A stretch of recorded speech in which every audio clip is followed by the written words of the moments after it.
ठीक है, fine, let's start. ठीक है, module one and module to, ये दो अभी करेंगे। 3 and 4 का I'll give you all markings। ठीक है, दो मेरे एंड से हो पाएगा, बाकी नहीं हो पाएगा because of the non availability of time. ठीक है,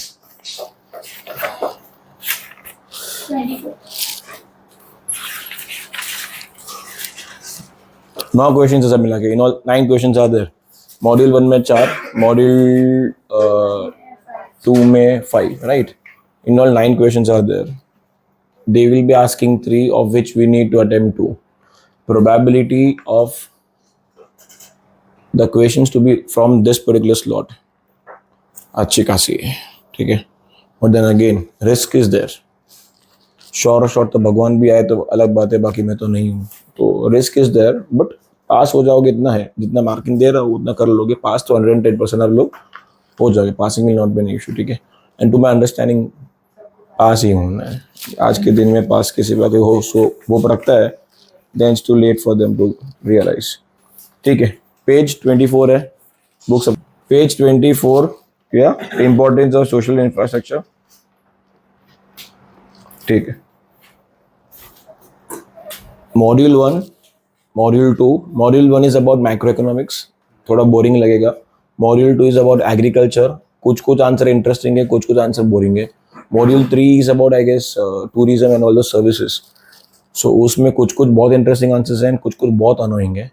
एंड मॉड्यूल 4 इज इंटरेस्टिंग। ठीक है, इजी इन द सेंस, या kind of. So there are 4 modules, right? So module 1 is about macroeconomics. आप लोगों को 12th में भी माइक्रो पसंद आया था, मैक्रो पसंद नहीं आया था। यहाँ पे भी वही है, पूरा का पूरा module number 1 is on macro economics only. Overview, what is about, like what is national economic policy. 1991 में आया था नेशनल इकोनॉमिक पॉलिसी। सो वो सारी चीज़ है। Will be discussing wherein module 1, chapter number 1, then the following chapters will follow up.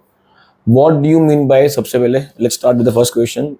What do you mean by social infrastructure? सबसे पहला social infrastructure, as I told you all, and like as we discuss in commerce, यहाँ पे eco में भी वही करना है। The introduction and the definition should be like spot on.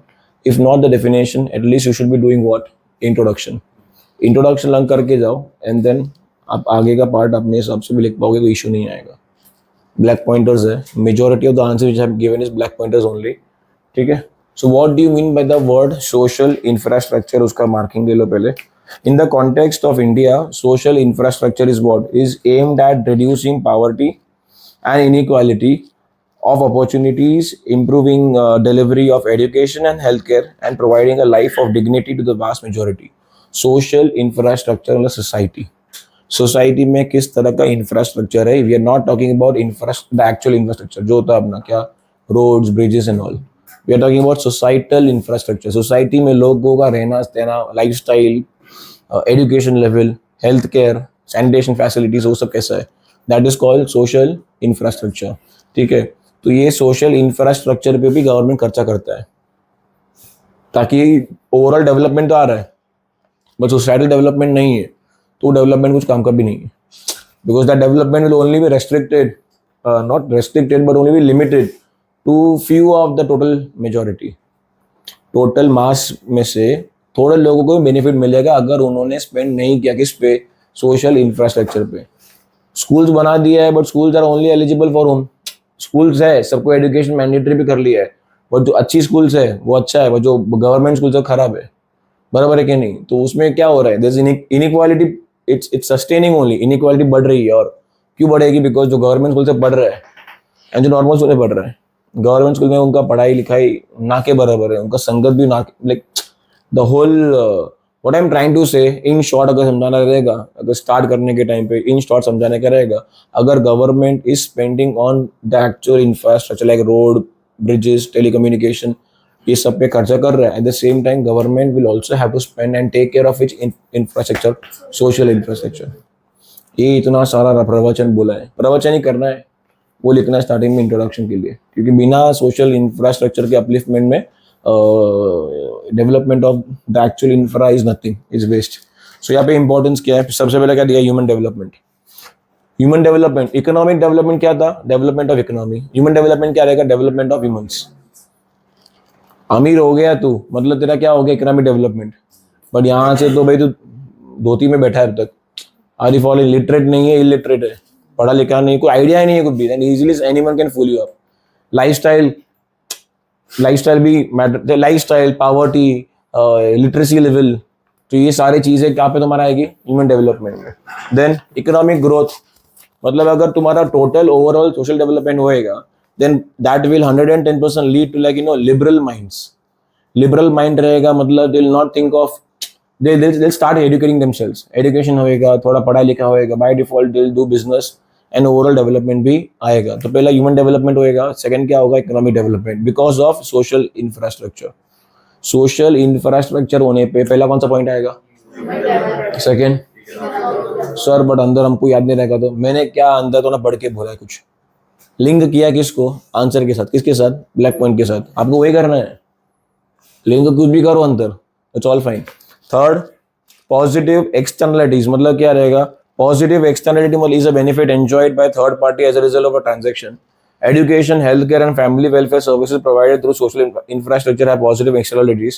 The services not only benefit the targeted beneficiaries but also society as whole. For example, if the people in urban slums are provided training on sanitation and healthcare, it will prevent spread of disease in the locality. समझ में आया कुछ? आप उनको पढ़ाई, see यहाँ पे भी there are many people like they are in the trap of poverty. They don't have a place to stay in, right? So they are staying on roadside, जो प्रॉपर्टी वगैरह पे। Dharavi is an example for it. तो Dharavi slum area में you teach them sanitation, you teach them how to maintain cleanliness and all. तो उसके कारण क्या होएगा? बीमारी फैलेगा नहीं। तो उनको सिखाने से बेनिफिट किसको मिला? बाकी लोगों को भी मिला ना। क्या मालूम पड़ा? If that particular zone is is clear and is no more disease prone, तो that what will happen? People are travelling all over Mumbai from Dharavi. भाई वो खतरनाक जगह है धारावी। लगता है कि खराब है, but Dharavi economic development, Maharashtra का बात कर रहा हूँ, स्टेट का जो जीडीपी आता है, SGDP, state gross domestic product, उसका अच्छा खासा परसेंटेज का तुम्हारा कहाँ से आ रहा है? धारावी से आ रहा है, जो अडानी ने लिया है ना अभी डेवलपमेंट के लिए, इफ यू नो देम। तो इट्स अ वेरी हब है, manufacturing hub type kind of thing है धारावी। तो वहाँ पे तुम अच्छे से बना लो तो उसका इफेक्ट इधर आएगा, पूरे इंडिया पे, पूरे मुंबई पे आता है ऐसा। Then quality of life, तुम्हारा ओवरऑल तुम्हारा quality of life will become better. You will get to know पढ़ना किधर है, एंड कैसे समझाओ अभी बात को। हेल्थ केयर इंप्रूव होएगा, फॉर एग्जाम्पल, ठीक है, my health care is improved, I have proper air to breathe in, and कुछ भी होएगा तो गवर्नमेंट हॉस्पिटल में भी इंप्रूवमेंट आ जाता है। So overall my quality of life is better, I get nutritional food, I get nutrition inside, vitamin जो चाहिए होता है वो मिलेगा, ये सब चीज मिलेगी तो 110% my overall quality of life will be better. आगे ये मैंने एग्जांपल सिर्फ एक ही लिया है हेल्थ केयर का, बाकी सब कुछ you can add up everything inside, poverty you can add up everything inside, ठीक है। एजुकेशन, देन प्रोडक्टिव एफिशिएंसी रहेगा। अभी productive efficiency what is my efficiency? Efficiency मतलब क्या? एफिशिएंसी मतलब less wastage. If I'm efficient, मतलब क्या? I'll minimize the wastage and I'll try to bring up my profits. बराबर है कि नहीं? तो यहाँ पे क्या लिखा है? प्रोडक्टिव एफिशिएंसी क्या रहेगा? Availability of adequate basic infrastructure like drinking water, sanitation, disease control systems, family welfare services, provisions of nutritious food, increase life expectancy and promotes life healthy lifestyle. ये सब चीजें बढ़ेगी अगर आपने किस पे खर्चा किया है। If government is thinking about improving what the social infrastructure, by default these all things will also improvise. Then we are having better resource utilization, अपना total overall resource का utilization better रहेगा। क्यों? if someone is literate he'll not do wastage। पानी जा रहा है, वो literate आदमी क्या बोलेगा कि पानी वेस्ट नहीं करना है, let's close that particular tap। literate person rational भी होना चाहिए, literate भी होना चाहिए। irrational आदमी मंद बुद्धि रहेगा, वो कुछ भी करेगा, वो अलग ही बात हो गई, बराबर है कि नहीं? मन बुद्धि लोगों के बाद में बात क्या करने का वैसा। So talking about rational person 110% overall अपना resource utilization will be improvised. Then higher aspiration मतलब क्या रहेगा? The moment you are educated, you think about achieving big, you no more think about like pickpocketing, and like गांजा बांजा ये सब जो होता है, ये सब में लोग जाने का कम जाएगा फिर. 110% है. People will prefer what? Like uplifting themselves in a right way. दिमाग बहुत है, वो चलाना जहाँ पे चाहिए वहाँ पे चलाते नहीं है, क्योंकि एजुकेशन लेना ही नहीं था. एजुकेशन लेने के बाद जहाँ पे चलाना है वहाँ चलेगा. हाँ बोलते सर. आगे सोशल चेंज आएगा ओवरऑल. तो education is expected to enlighten people's mind. Spread of education is essential to bring about changes in social relationship between what people, reduce social discrimination and promote harmony and reduce conflicts. EVS एक subject था मेरे को. EVS ठीक है. EVS था if I am not wrong या school time पे, मतलब वो 3rd 4th 5th में. वो कॉलेज छोड़ दे. कॉलेज 13 में आता है मेरे हिसाब से. So we had that thing in school time पे. उस टाइम पे ये सब चीज़ें आई थी, वापस रिपीट हो रही है. Last year of your life. या डिजास्टर एंड क्राइसिस मैनेजमेंट. अगर आप पढ़े लिखे हो देन व्हाट यूल डू. अब एग्जाम्पल कोविड की बात लेते हैं, ठीक है. जो पढ़ा लिखा होता है ना, he'll wear mask and he'll talk. बाकी खुला आदमी थूकेगा पिचकारी. लाइक कुछ नहीं है कोविड, ये सब स्कैम है.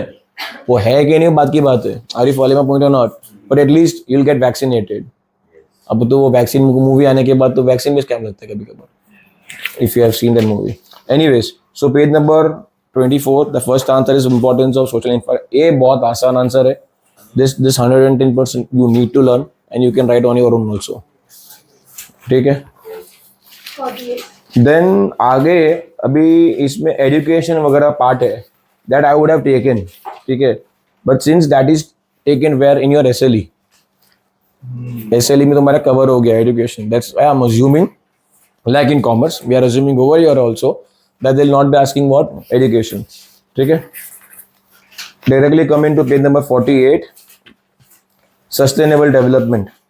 What do you mean by the word sustainable development?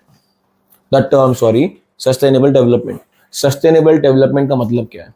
Development that should sustain. ऐसा नहीं कि development आ गया है, but then after a period of like 5 or 6 years again it is like degrading. एक बार डेवलपमेंट तुम्हारे पास, एक बार पैसा आ गया, शॉर्ट टर्म पैसा आया है, तो क्या करने का पैसे का, वो वेस्ट है. क्योंकि शॉर्ट टर्म पैसा तुम्हारे पास रहेगा, your lifestyle will improvise for that particular period of time, for short period of time, बराबर. And then again the money is like gone from the life. अब it's difficult for you to survive.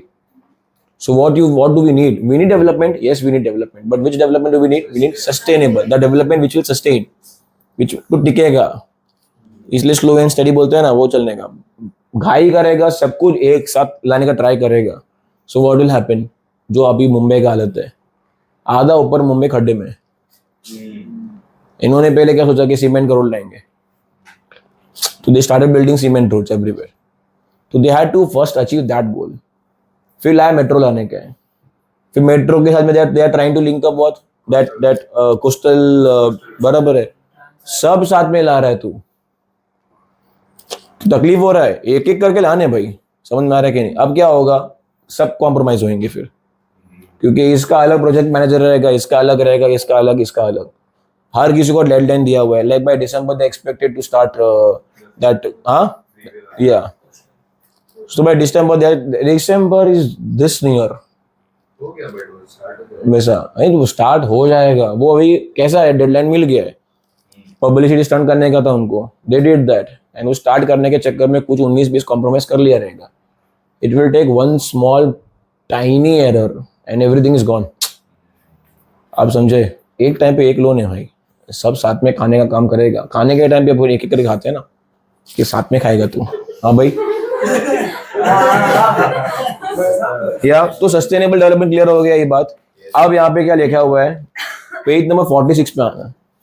Come to page number 40, मतलब 3.2 is the pointer. ठीक है, because everyone over here have different books. I will say pointers में 3.2 is the point. ठीक है, मैंने PDF बनाया है एक, वो भेजना चाहिए था, बिकॉज उसमें पॉइंटर लिखे हैं मैंने एड्रेस के लिए.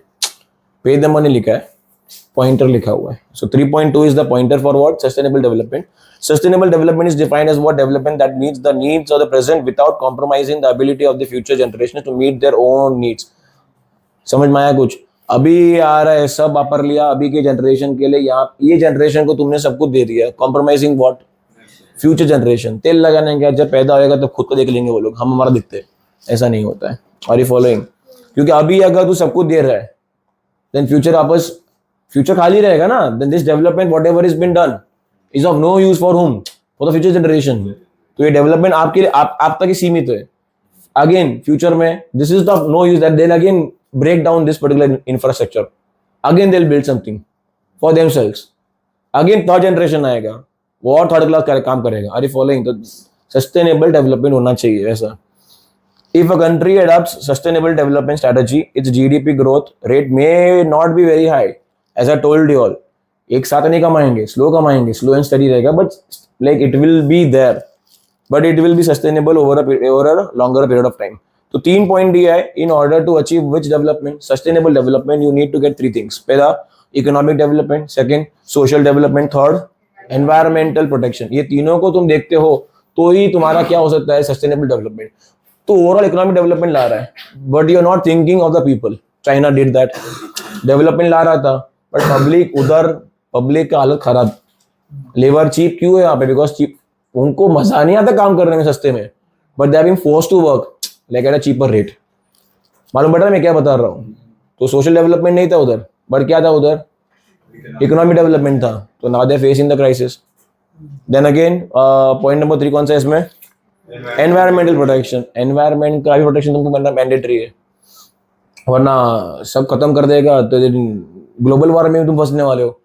तीनों का 3 माइंड में रखते हुए ही you should be thinking of what? Development.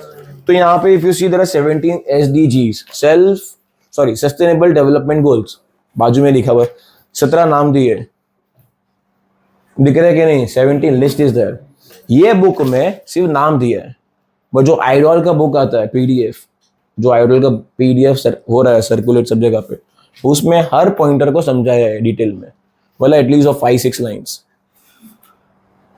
Are you following? तो they'll surely ask, और that's my gut feeling saying. ठीक है, या बोलते मार्क कर। अभी 4 आंसर में भी एक श्योर बोला तो वही मार्क करने का बहुत हो गया।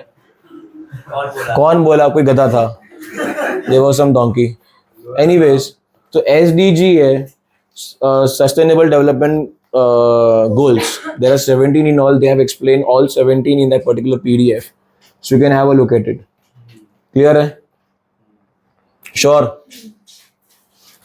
So point क्या है देख, नो पावर्टी निकालना है। अभी वो तुम आइडॉल का वो PDF में नहीं भी देखो ना, तो भी तुम कुछ बना सकते हो अंदर का। सस्टेनेबल डेवलपमेंट गोल्स में गोल नंबर 1 इज क्या है? No poverty. एक गोल सेट किया है, मतलब पावर्टी को खत्म करना है। पावर्टी को खत्म करने का मतलब ये नहीं कि पुअर को मार दो, तो गरीबों को मार के नया गरीब खड़े हो जाएंगे।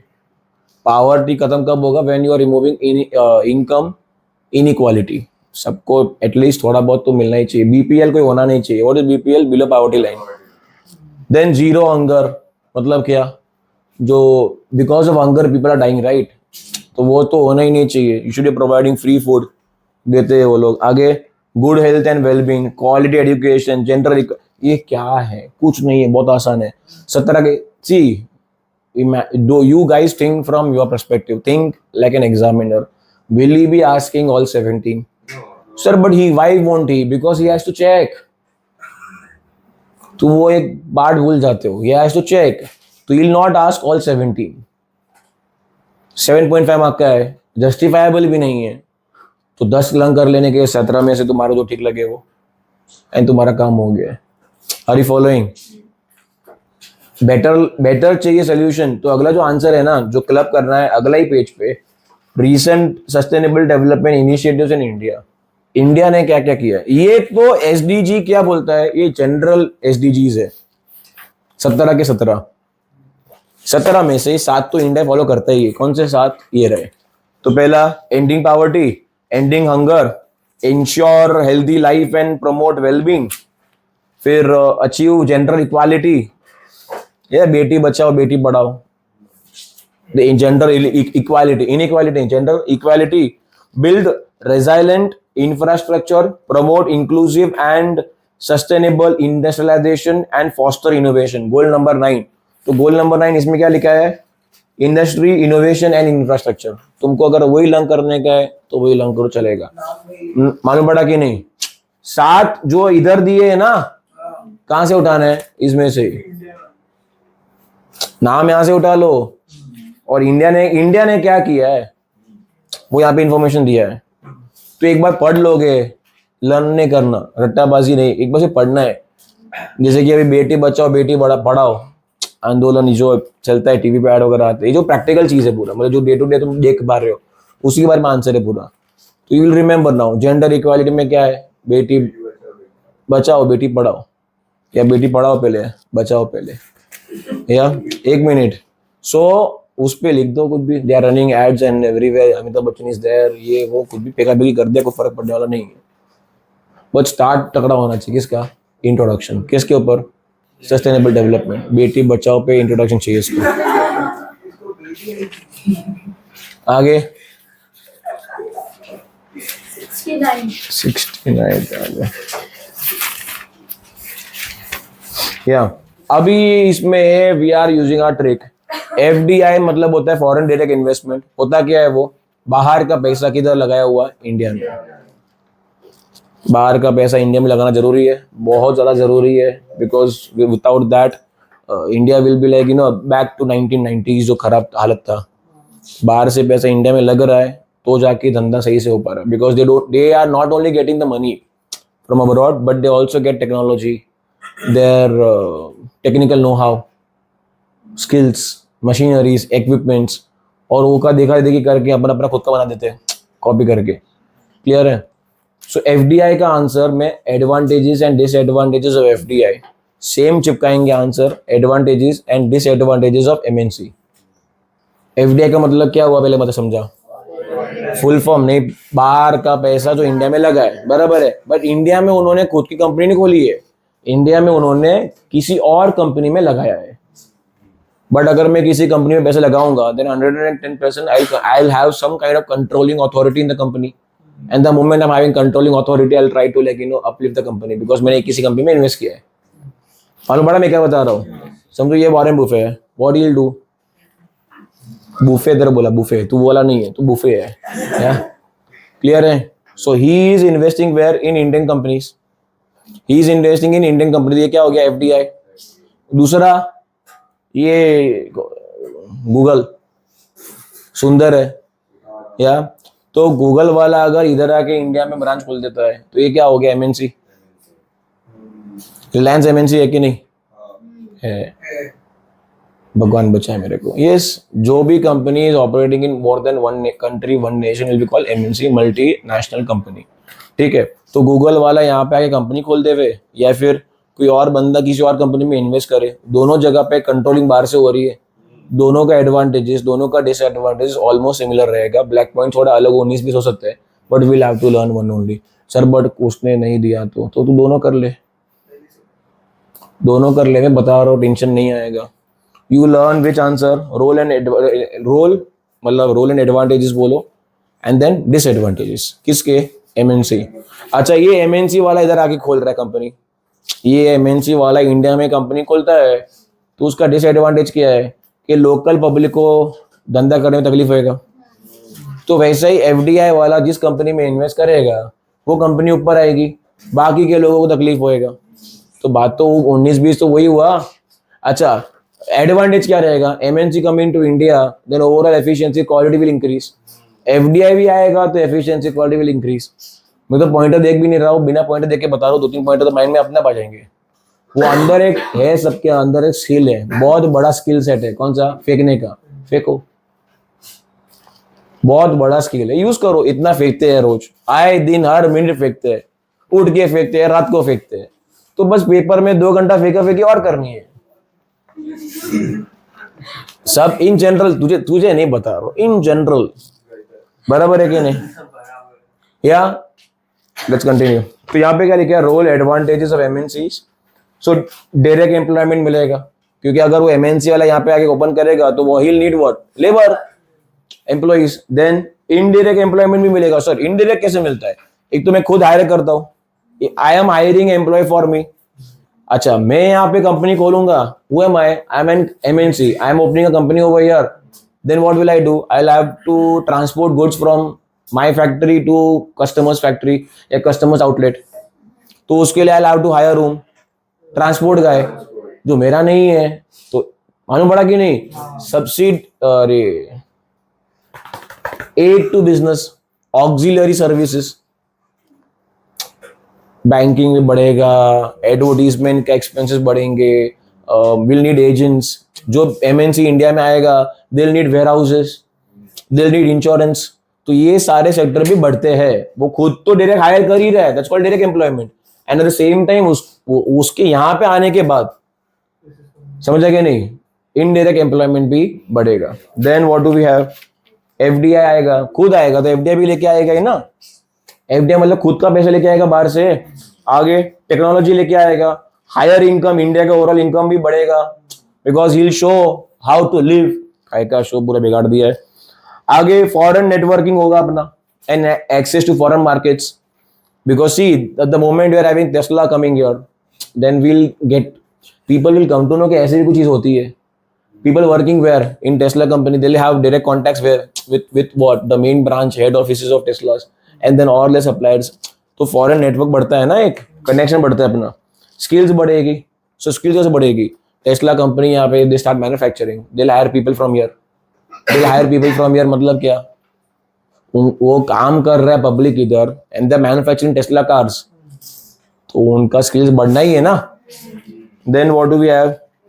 एक्सटर्नलिटीज समझा दिया था उधर ही कि अगर एफडी अरे बाहर से इधर आएंगे तो 110% it will have subsequent effect wherein other sectors also. जिस सेक्टर में वो घुस रहा है वो तो बेनिफिट है ही, साथ में other sectors also like indirect employment kind of thing. Competitiveness हो जाएगा, मतलब एमएनसी आएगा, it will be competitive for the domestic players and by default they'll give more quality products to whom, to the population. Industrialization आएगा, they'll get more industries, more machine. तो जो अभी India में FDI निकाल दो, India में MNC निकाल दो, we are going back to those post independence period of 1950 1960। अभी अभी मेक इन इंडिया भी हटा दो, समझ रहा है? टेक्निकली मेक इन इंडिया मतलब एमएनसी एंड एफडीआई तो हुआ, बाहर वाले को तो बुला रहा है आओ बनाओ इंडिया में। तो 2000 आर यू फॉलोइंग? तो if I remove all of them, then machinery पे काम करने वाले लोग कितने हैं? ना के बराबर। तो ओवरऑल इंडस्ट्रियलाइजेशन भी लाते हैं कौन? FDI and MNC. Technology diffuse करता है टेक्नोलॉजी किधर? होस्ट कंट्री जो होस्ट कर रहा है किसको? एमएनसी को, जो पैसा जहां से पैसा आ रहा है। होस्ट मतलब क्या? जो होस्टिंग कर रहा है। तो if you are coming from abroad to here, then you will get your technology also, the same technology some other competitor of mine. I'm an MNC, I am bringing what my technology where in India, then probably people working in India, other competitors, they'll see the same technology, देख के मालूम बढ़ने वाला ही है ना। समझ रहा है? आप जैसे ये हो रहा है कोई और ये कर सकता है ना, मालूम पड़ा? हो ही तो रहा है। आगे वेल्थ क्रिएशन, इसको क्या होगा? ओवरऑल वेल्थ बढ़े। बेसिक पॉइंट्स है यार, 16 पॉइंट है सर, बट 16 की 16 होगी नहीं, तू करेगा भी नहीं, मैं एक्सपेक्ट भी नहीं करता हूँ 16 के 16। 8-9 लर्न कर लो या 10 लर्न कर लो, गुड इनफ है। सब 10 लिखने का है, 10 लर्न करेगा तो तेरा छोटा दिमाग 8 लर्न कर याद रख पाएगा, फैक्ट है। तो कल सुबह तो तुमको 8 याद रह जाएगा। ये क्या हो गया? एडवांटेजेस। सेम चिपकाने का एडवांटेजेस किसके लिए? ठीक है। Then what are we having? Disadvantages, monopoly power. MNC घुसता है ना भाई, तो 110% फिर पब्लिक को उसका ही सामान चाहिए होता है, because everyone prefer to have a foreign brand to wear, eat, use foreign brands वैसा। So they get a monopoly power, और उनके पैसा झगड़ा होता है, so they can create monopoly using their what resources. Then profit repatriated where? In foreign exchange. मतलब क्या रहेगा? कमाएगा, इधर आएगा, इधर आएगा, यहाँ पे कमाएगा, यहाँ पे कमाएगा, वापस घर पे लेके जाएगा। तो इनडायरेक्टली पैसा तो आ रहा है, बट हर साल प्रॉफिट का हिस्सा बाहर भी वापस जा रहा है। Are you following my point और not? We are allowing them to come here, but they are also making, they will make profit, and the profit that they'll make, they'll take it back where? To their particular home country. Then environmental damage करते इन लोगों को अपने country का कुछ लेना देना नहीं होता, because they are not belonging to which country, their home country. They feel किसी और कंट्री में है हम, तो करो तोड़, जो भी तोड़ना है फोड़ना है करो, यहाँ के लोगों को तकलीफ, हमको तकलीफ क्या है। एंड गवर्नमेंट भी इतना 19-20 अलाउ कर लेता है इन लोगों का, बिकॉज दे आर एमएनसीज। देखा रहेगा फार्म लैंड होता है, got converted to mining land, होता है बहुत जगह पे ऐसा होता है। वैसा आगे लॉस ऑफ रेवेन्यू, तो very often they bargain for advantages, हाँ, in terms of tax rebates. आपको मैंने बताया था आई गेस, टेस्ला यहाँ पे इंडिया में आने का ट्राई कर रहा है, तो what is asking, subsidies on tax, subsidies on land rent, कि तुम रेंट तुम बेयर करो, I will open my factory outlet here, I will set up my everything, are you allowing me और नॉट। नितिन गडकरी बोलता है नहीं, अभी हम वो नेशन नहीं रहे जहाँ पे हमको भीख मांगना पड़ेगा क्या आओ करके। Are you following my point और नॉट? है कि नहीं बात की बात है, but at least we is not showing off कि हमको तुम्हारा गरज है, बट उसको ज्यादा गरज है, इतना याद रखना, because Tesla found a big market where in India now, because he seeing कि इंडिया में पैसा वाला तगड़ा लोग है, 110% they will be in the position to buy जितना कार्स वो all over India, all over the globe बेचता रहेगा, if not equal, and at least half of the equal number of cars will be sold where in India initially, but then with passage of time possibly कि ये और अपना market बड़ा कर सकते करो। इसीलिए सब लोग इधर आ रहे हैं भाई, उनको कुछ लेना देना नहीं है इंडिया से। एप्पल आया कि नहीं, सब आएंगे, सब के सब आएंगे। आगे एक्सप्लॉइट करते हैं लोग, दे exploit whom, the customers, they exploit the competitors, they exploit the law also, सबके साथ खिलवाड़ करते, because who are they? MNC, they have a monopoly power। आगे inappropriate techniques of production and products, मतलब MNCs have been criticized for using capital intensive techniques in countries that are labor abundant। Job creation by such MNCs will be much lower than desired in labor abundant countries। अब ये Tesla आएगा, example के तौर पर Tesla आता है India में, government क्या बोलता है, टेस्ला को आने दो ताकि यहाँ पे लोगों को क्या मिलेगा, एम्प्लॉयमेंट। बट पता चला टेस्ला तो आया, साथ में मशीन्स भी आई और लोगों को एम्प्लॉयमेंट जितना एक्सपेक्ट किया था उतना मिला ही नहीं, क्योंकि वो तो अपनी मशीन से लेके आ गया है, जहाँ पे जो मशीन 100 लोगों का काम कर लेता है, तो एक ही आदमी चाहिए बटन ऑन बटन बंद करने के लिए। वो कुछ समझा भी नहीं, वो समझा नहीं तो आगे जाके कुछ कॉपी भी करके खुद का टेस्ला के सामने फसला, खोल ही नहीं पाएगा। Are you following my point और नॉट? तो फंस गया गवर्नमेंट। आगे नेक्स्ट 72। या इंडिया का ट्रेंड क्या चल रहा है अभी, what is Indian government, how like the FDI is like क्या कर रहे हैं, pointer 4.4। So India's foreign direct investment policy and trends, ठीक है। इंडिया में क्या हालचाल है, पहला न्यू इंडस्ट्रियल पॉलिसी 1991 आया था, सबसे पहला जो डोर खोला है ग्लोबलाइजेशन का, कब ओपन किया था, 1991, by whom, the then prime minister Manmohan Singh, under the leadership of the then finance minister Manmohan Singh, under the leadership of prime minister Narasimha Rao, 1991 में तब डोर्स खोले, तब वरना उसके पहले भी बड़ा क्लोज्ड इकोनॉमी। तो 1991 में सबसे पहला एफडीआई को अलाउ किया, पहले एफडीआई को लाना मतलब अलाउड ही नहीं। सर ऐसा क्यों? 47 तक तो रूल किया था अपने पे, तो we are already in fear and dilemma कि वापस अलाउ करेंगे, वापस घुस जाएंगे ये लोग। सो 1991 में अलाउ किया, तो उसमें उन्होंने समझाया पूरा कि कितना अलाउ किया है। 51% डोमेस्टिक होना चाहिए, 49 तुम्हारा किसका होगा, फॉरेनर का हो। अभी for example Dubai, if you want to do business in Dubai, 51% ownership of the business will be owned by a resident of Dubai, 49 will be yours। They have set these rules and exceptions in some segment। बाकी 51% तुमको किसके नाम पे रहेगा, उधर के resident के नाम पे ऑफिशियली।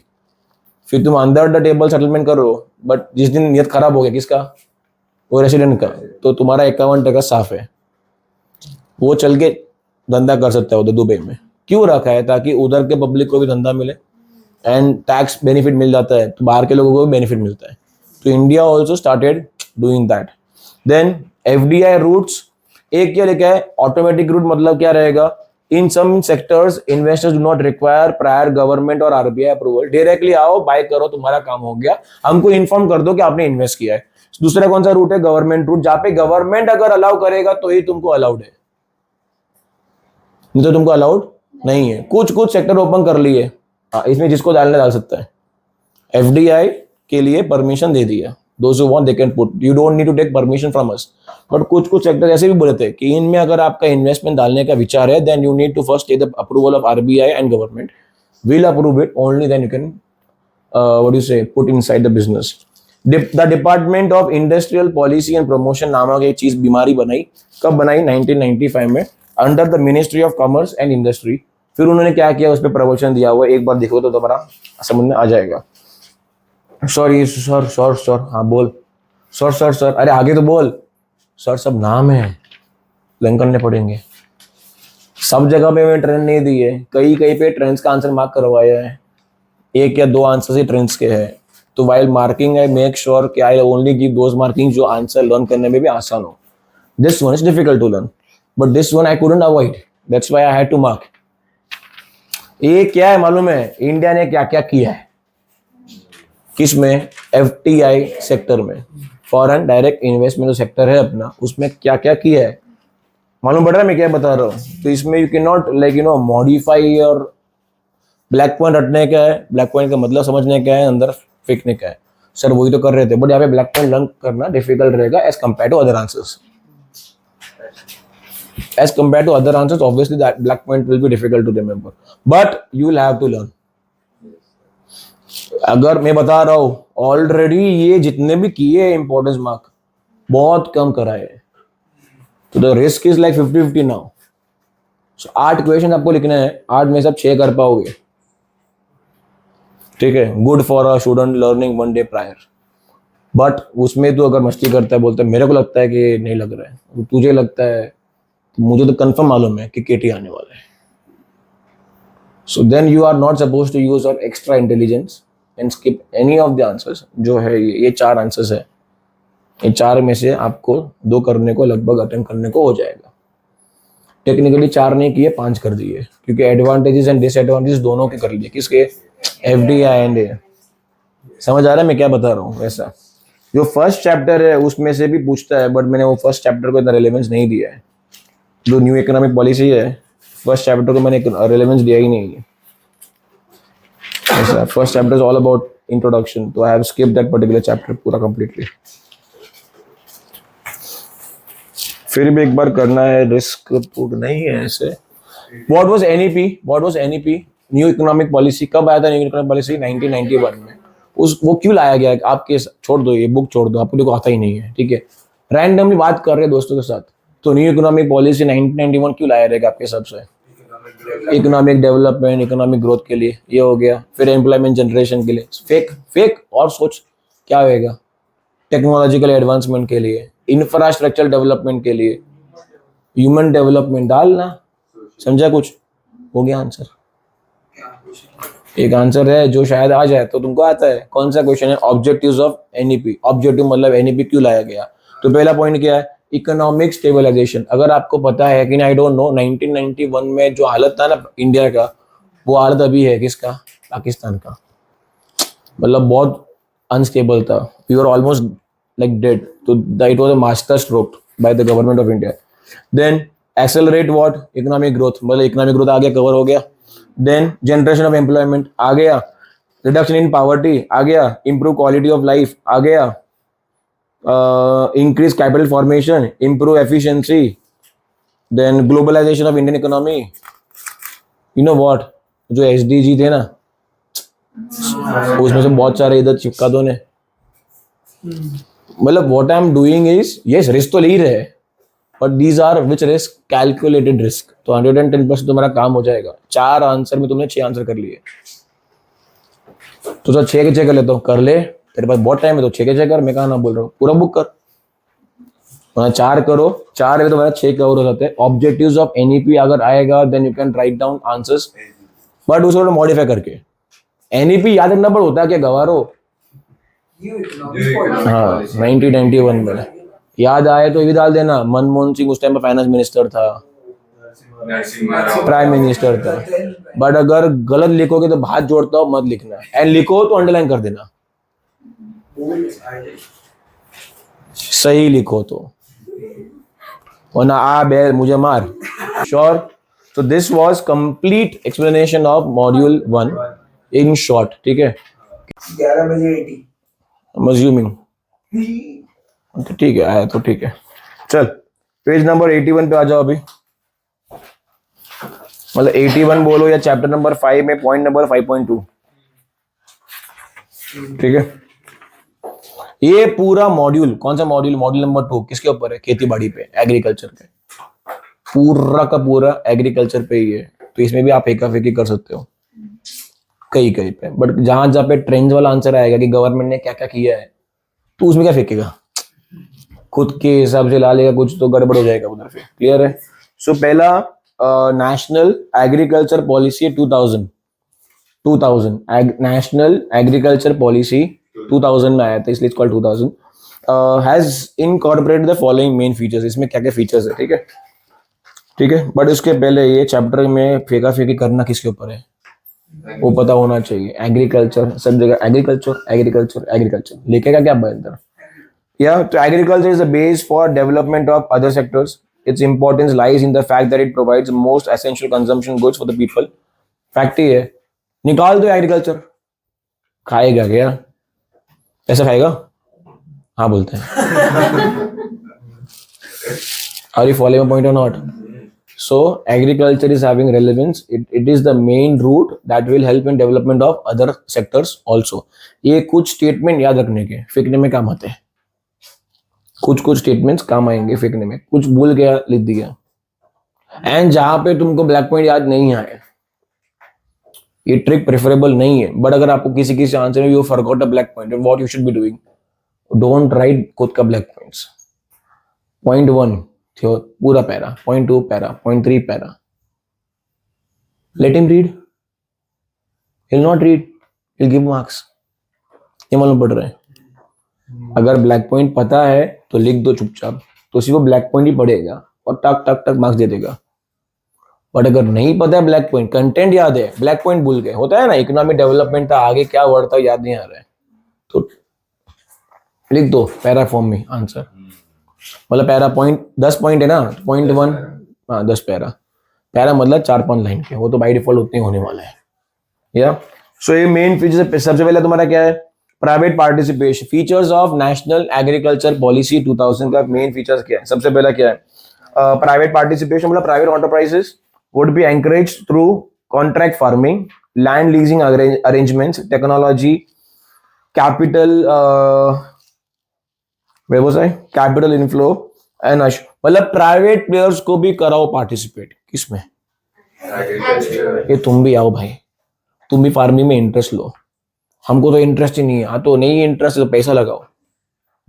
सर हम पैसा लगाने, हमारे पास लैंड है, लैंड भाड़े पे दो, कुछ भी करो, get attracted towards what, agriculture, private participation. Then competitive approach, under the WTO agriculture everywhere has become more liberalized. WTO पता क्या था, world trade organization, global level पे फार्मर लोगों का हालत बहुत अच्छा है, like you talk about farming in Australia and all this things, अच्छा खासा कमाते हैं वो लोग।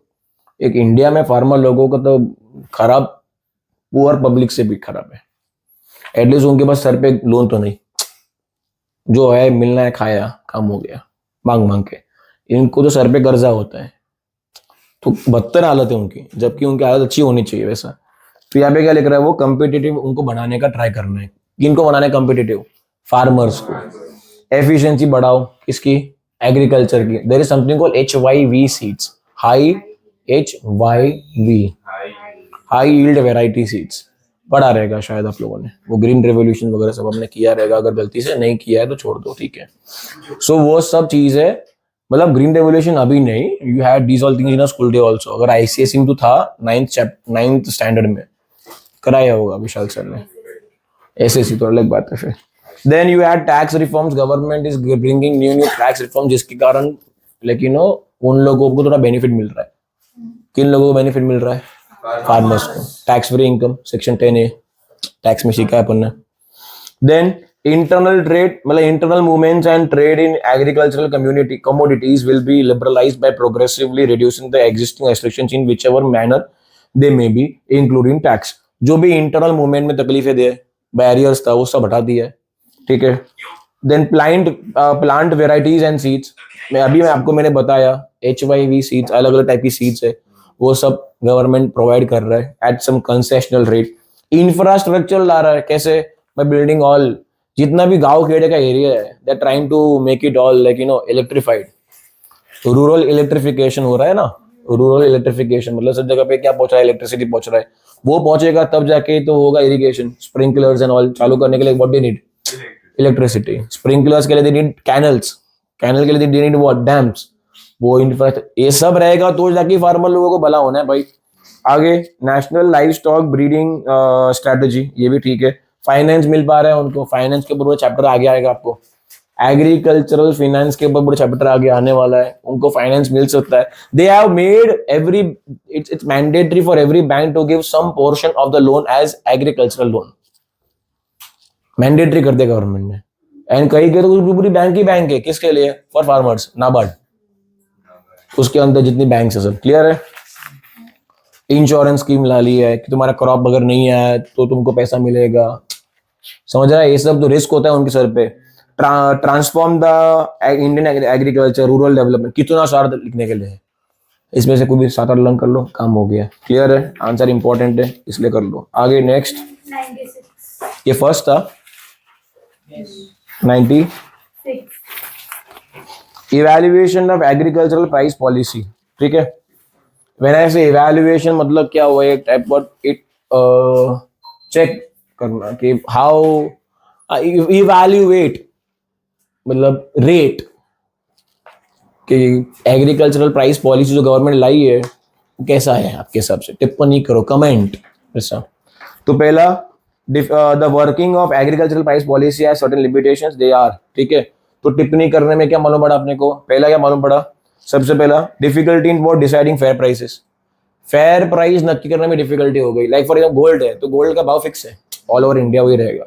तो वैसे टोमेटो एग्जाम्पल के तौर पर उसमें भाव फिक्स नहीं हो पा रहा है. बुलेश्वर में अलग भाव है, सिक्का नगर में अलग भाव है, वालकेशन में अलग भाव रहेगा. तो डिसाइडिंग वॉट फेयर प्राइसेस है डिफिकल्ट थिंग. आगे no integration between what different criteria, मतलब क्या रहेगा, in determining the procurement price the agricultural price commission considers various criteria. However according to Raj Krishna and कोई और गधा, the various criteria listed by APC were applied and emphasised in an uncoordinated way. Some of them were stressed and used. छोड़ दे point, तू learn नहीं कर पाएगा, छोड़ दे. बेनिफिट टू लार्ज, ये आंसर छोड़ने नहीं बोला है, point. Benefit to large farmers मतलब क्या, ये जो पॉलिसी आती है ना, क्या इंटरेस्ट फ्री लोन एग्जांपल के तौर पर, ठीक है एग्जांपल ले रहा हूं मैं, तो उसका बेनिफिट कौन उठाता है, बड़े बड़े फार्मर्स. कौन सा एक्टर है celebrity, Alia Bhatt I guess, farmer declare किया खुद को. यस, फॉर टैक्स फॉर एक मिनट, बड़ा एक्टर, बड़ी एक्ट्रेस है, इधर इट्स आलिया भट्ट और some other actress, I forgot the name.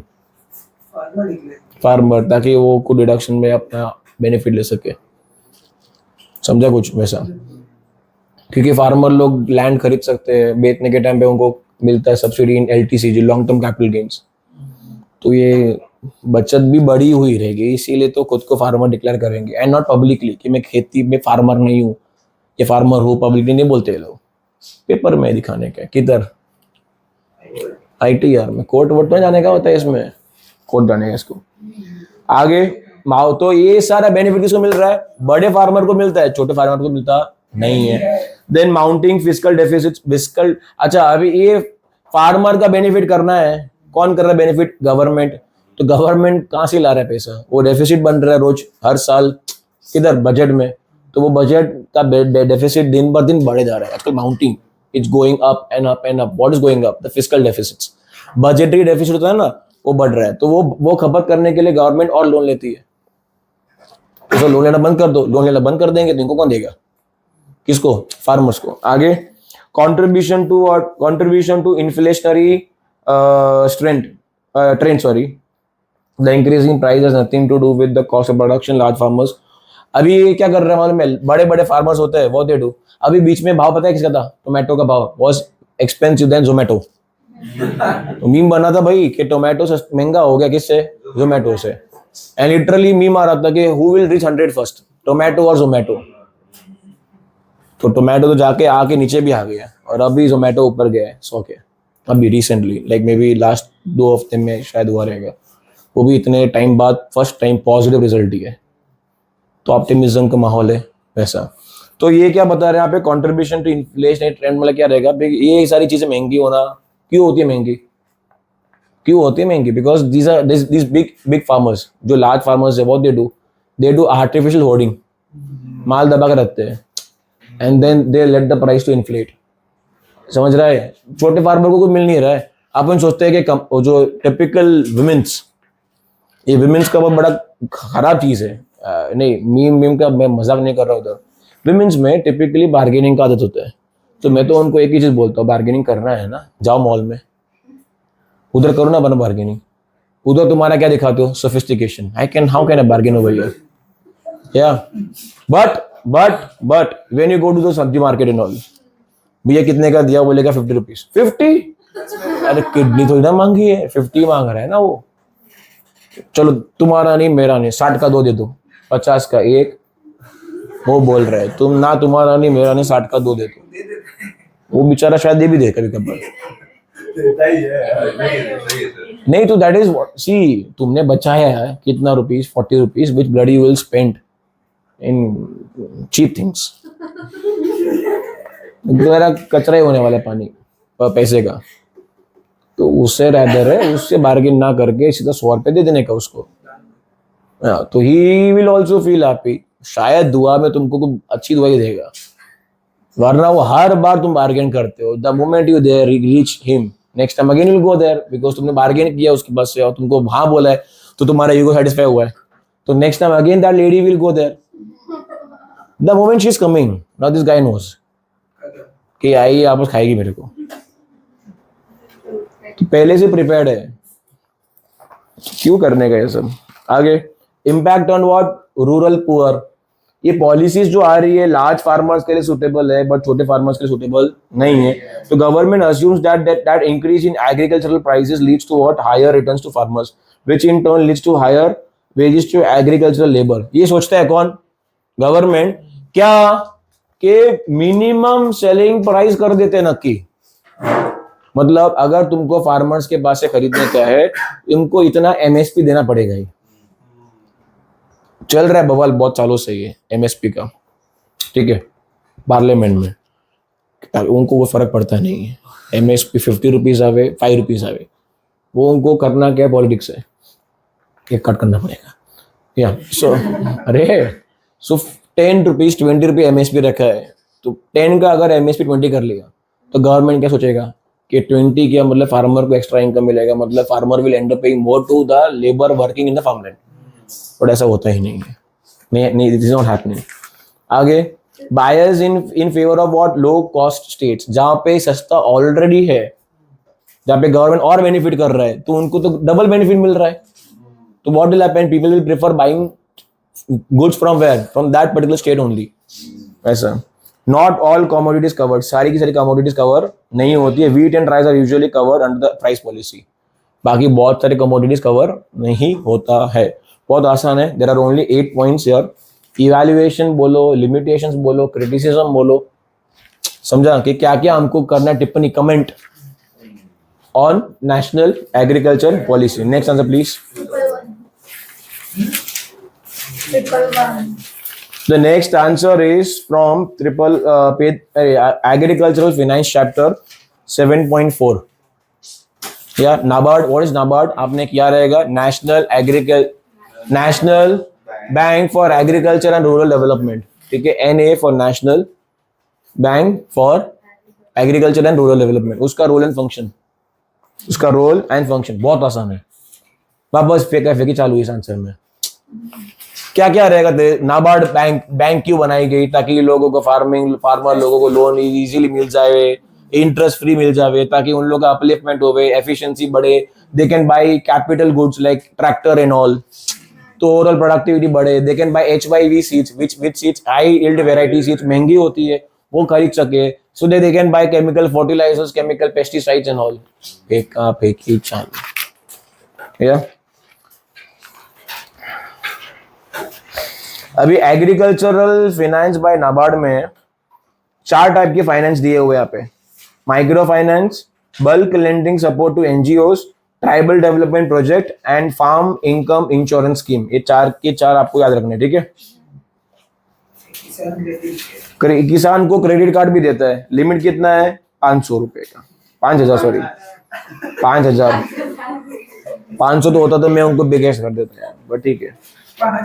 तो ये 2-3 चीजें है. इजी है, बहुत आसान है, बहुत ज्यादा आसान है. And we are only targeting easy things for us. Next answer. 119. Problems of agricultural marketing. ये लोग मार्केटिंग कर पाते हैं फार्मर लोग? कभी देखा है ऐड? सर आलिया भट्ट अगर फार्मर है तो उसकी ऐड आती है. आई गेस आलिया भट्ट ही है कि कौन सी एक्ट्रेस है. बिग फॉर मी है. हिटर ऑन कर ले, सर्च कर ले, संतुष्टि मिलेगी मेरे दिमाग को. एक्ट्रेस ना. Actress declared as farmer. और को देख सुहाना खान. हाँ. सारा अली खान. सुहाना था. शाहरुख खान की. सुहाना खान सॉरी. आलिया भट्ट ने. शाहरुख खान की डॉटर है. हाँ मालूम पड़ गया. Thank you. ये ड्रग उसका भाई है. अच्छा मैं देखने नहीं गया. सो problems of guys problems of agricultural marketing. अब एग्रीकल्चरल मार्केटिंग करना मतलब फार्मर लोगों को अपने मार्केटिंग करना डिफिकल्ट हो रहा है. तो उनको पहली बात पता ही नहीं है कि उनका प्रोडक्ट कहाँ बिकता है. तो टारगेट ऑडियंस ही पता नहीं है, तो मार्केटिंग तो दूर की बात. And eight the same time marketing करने के लिए क्या चाहिए? पैसे. वो भी नहीं है उनके पास. अरे उनके पास पैसा नहीं इसलिए लोन ले रहा है. लोन रीपे नहीं कर रहा है इसलिए एक और लोन ले रहा है. और तू बोल रहा है कि एक और लोन ले ताकि तू मार्केटिंग करके मर जावे टेक्निकली. अरे फॉलो पॉइंट हो ना वैसा. तो प्रॉब्लम क्या है? प्रॉब्लम्स क्यों नहीं कर पाते? Too many middle man. अभी मेरा प्रोडक्ट है, ब्रांडिंग नहीं होता है ना उसमें. टोमेटो पे ब्रांड मेरा आएगा, छापा. द मोमेंट जब कट वो खराब हो जाएगा वो. और फॉलोइंग बीच में कितने सारे मिडिल मैन होते हैं. बनता किधर गांव खेड़े में, वहां से मंडी होती है, मंडी से खरीदते हैं लोग. मंडी वाले पहले खरीदेंगे फार्मर के पास से. देन मंडी वाले will sell to those big traders. They will buy state level distributor will sell to regions of state, cities. City में भी रीजन, उसमें भी रीजन. फिर दादर में आएगा, दादर से सिक्का नगर एंड बुलेश्वर एंड ऑल. मतलब कितना मिडिल मैन है रे. तो मार्केटिंग कैसे कर पाएगा? forced or what do you say distress sales, poverty, indebtedness and financial urgency compel a majority of farmers sell their produce immediately after harvest. वो लोग ऑलरेडी इतने तंगी में रहते बेचारे. जैसे हार्वेस्टिंग होता है तो हरी में होते वो लोग कि जल्दी हार्वेस्टिंग करो तो प्रोड्यूस आएगा बाहर और बेच दो. मार्केटिंग का तो सोचते ही नहीं है कि उसको मतलब फैंसी ब्रांडिंग पैकेज में डालो फिर बेचो ताकि मेरा ब्रांड सब जगह पहुंचे. वैसा नहीं करते लोग because they are in need of all finance. Then lack of organization. They are not organized. They are very unorganized. मतलब अलग अलग है, scattered है. And proper typically कुछ रोड मैप बनाया हुआ नहीं है. प्रोसेसिंग सही है ऐसा. आगे सीजनल प्राइस फ्लक्चुएशन. आज भाव कुछ और है, कल कुछ भाव और है. फिक्स भाव नहीं रहेगा तो मार्केटिंग करना डिफिकल्ट हो जाता है. देन इनसफिशिएंट इंफ्रास्ट्रक्चरल फैसिलिटीज नहीं है उनके पास. ना उनके पास इनएडिक्वेट क्रेडिट है. उनके पास क्रेडिट नहीं है. क्रेडिट मतलब पैसा, लोन फैसिलिटी भी उनके पास सो था ना. वो पूरा का पूरा लोन का जो होता है ना facility, who takes away? The big farmers. इनके लिए वो बचता ही नहीं है. ऐसा क्लियर है? Next answer please. 124. I guess it's the last one. तो measures to improve and modernise agricultural market. इसमें 8.4 है guys. It's 8.4. Measures to improve and modernise. Improve करना है एंड मॉडर्नाइज करना है. किसे? एग्रीकल्चरल मार्केट को. यहाँ पे 3 सेगमेंट्स आर देयर. पहला market infrastructure, then market information and market training and enabling environment. Sorry so 4 points है. सॉरी इतना बड़ा हर एक में से थोड़ा थोड़ा लर्न करके डाल दो. बट आंसर है क्या? एग्रीकल्चर मार्केट का डेवलपमेंट लाना है. कैसे आ सकते हैं? सबसे पहला स्पेंड ऑन स्पेंड नहीं, create a infrastructure, market type बनाओ जगह, एक मार्केट टाइप इंफ्रास्ट्रक्चर बिल्ड करो, देन उसका उस मार्केट का इंफॉर्मेशन लाके किसको दो? फार्मर्स को, सो दैट मार्केटिंग का ट्रेनिंग भी दो किसको? फार्मर को। क्या भाई देख ये मार्केट है, इसका ये रहा इंफॉर्मेशन, अब तू तेरा मार्केटिंग कर, and then enable the environment और स्टार्ट द मार्केट। समझा कि नहीं? तो पहला क्या लिखा है? Transport facility, warehousing facility, rural godown उनको प्रोवाइड करो, establishing what? Regulated markets and institutional finance पे लोन वगैरह दो। ये कितना ये चीज करके आप लोग क्या कर रहे हो? बिल्डिंग अ मार्केटिंग नहीं, मार्केट इंफ्रास्ट्रक्चर खड़ा होगा। अब मार्केट, जो मार्केट में कौन कौन से लोग बायर्स है उसका इन्फॉर्मेशन लाओ। तो information is provided throughout mass media, then marketing survey करेंगे कि क्या क्या लोग खरीदते हैं, कब खरीदते हैं, एंड ग्रेडिंग कराओ, स्टैंडर्डाइजेशन मैंडेटरी कर दो कि भाई ये वाले प्रोडक्ट्स ही बिकेंगे। फिर मार्केटिंग की ट्रेनिंग दो किसको? फार्मर्स को, उनका मार्केटिंग स्किल्स, मार्केटिंग, देन तो ये सारा इन्फॉर्मेशन आप डालना है, फेंका फेंकी चालू इधर भी आपस। And the last point is enabling what? Enabling the environment, मतलब any system to function effectively it must have an enabling environment. For a college to function properly, it must have an enabling environment like what? College building with good classrooms, library with sufficient books, games and sports facilities, good teaching staff, office staff, discipline, all एक भी नहीं होता है, all the necessary equipment, and to administer the college, the principal जो कभी दिखता नहीं है, and the management, ये सारी चीजें होनी चाहिए। प्रिंसिपल कभी देखा आप लोगों ने प्रिंसिपल को? कौन है principal? Nice. If these factors are not available in a college both in quantity and quality, the college lacks its in enabling environment. समझा कि नहीं? तो उसी तरह एनेबलिंग एनवायरनमेंट में क्या चाहिए? An enabling environment is a set of interrelated conditions like legal, organizational, fiscal, informational, political and cultural that enable the participants to engage effectively in the process. Agricultural marketing, नीचे last दिया ना, agricultural marketing to operate smoothly and effectively, it is necessary to create an enabling environment by all the players involved as explained below. तो उन्होंने समझा है कि किस तरह करना है। प्रोडक्शन टीम चाहिए, ट्रांसपोर्ट टीम चाहिए, ग्रेडिंग वाला चाहिए, इंफ्रास्ट्रक्चर मतलब प्रॉपर रोड्स, कम्युनिकेशन वगैरह वो सब चाहिए। बस ठीक है, फेंका फेंकी चालू इधर भी। आधा ऊपर चीजें मैंने वही करवाया है जहाँ पे you can right on your own, because that is what you will do in any ways. तू भले मान या नहीं मान, तू बोल रहा है नहीं सर तो कर लेता, तो तू 2 दिन बिगाड़ता नहीं। अगर तो उस ब्रीड में है जो खुद से करने वाला था, then 110% these 2 days you would have done। तो अगर ये ब्रीड में बिलोंग करता है, वो ब्रीड वाला भी पासिंग के लिए मारामारी कर रहा 3 दिन से, पर अपन थोड़े अलग ब्रीड वाले हैं। 3 दिन नहीं पढ़ेंगे, 3-4 आवर्स पढ़ेंगे एंड विल 110% भी क्लियरिंग आवर पेपर। ये 9 आंसर मार्क करवाए हैं, 9 का 9 एक्सप्लेनेशन भी दी है, 9 आंसर में अपना 2 पूरा मॉड्यूल खत्म हो रहा है। Risk is high this time, या नहीं इस टाइम हाई है, but if the intention is only to like pass out, then the risk is less. Because last time in commerce I was sure kind of thing के out of 8, 7 questions will be mine, but with God's grace अपने 8 के 8 आ गए से। यहाँ पे 6 तक का आंकड़ा मेरे को लग रहा है, 8 में से 6 मेरे आ सकते हैं, आएंगे ही 6, इसीलिए बता रहा हूँ 6 आएंगे ही, जो मैं बता रहा हूँ 8 में से 6, ठीक है। तो इसीलिए इसमें आपने कुछ स्किप किया, देन लफड़ा है। बीच में मैं ट्रिक भी दिया है मैंने, how to club 2 answers, like module 1 में FDI है और MNC आ गया, देन वो न्यू इकोनॉमिक पॉलिसी के ऑब्जेक्टिव्स भी आ गया, तो थोड़ा बहुत you can club it. Sorry, clear है? That's how we are like smart work कर रहे हैं, हार्ड वर्क नहीं कर रहे। Am I clear? तो module 2 is also over, module 1 is also over, and थोड़े टाइम में I will update the markings of module 3 and module 4 also. Module 4 में है ना money market is, they have put money market in SLE, but money market itself is very huge। तो SLE में पूरा का पूरा money market, structure of money market, organized unorganized, instruments money market के, तो कितना कुछ है। ये जो 3 बोले ना मैंने, स्ट्रक्चर में क्या बोला? ऑर्गेनाइज्ड, अनऑर्गेनाइज्ड, एंड क्या बोला? इंस्ट्रूमेंट। इसी में तुम्हारे कम से कम 8 से 9 पेज चले जाते हैं टेक्स्ट बुक के, इतना बड़ा है ये चीज। और भी आंसर्स है, इतना big chapter they are keeping in SLE, which is like very shocking thing for like me to accept it.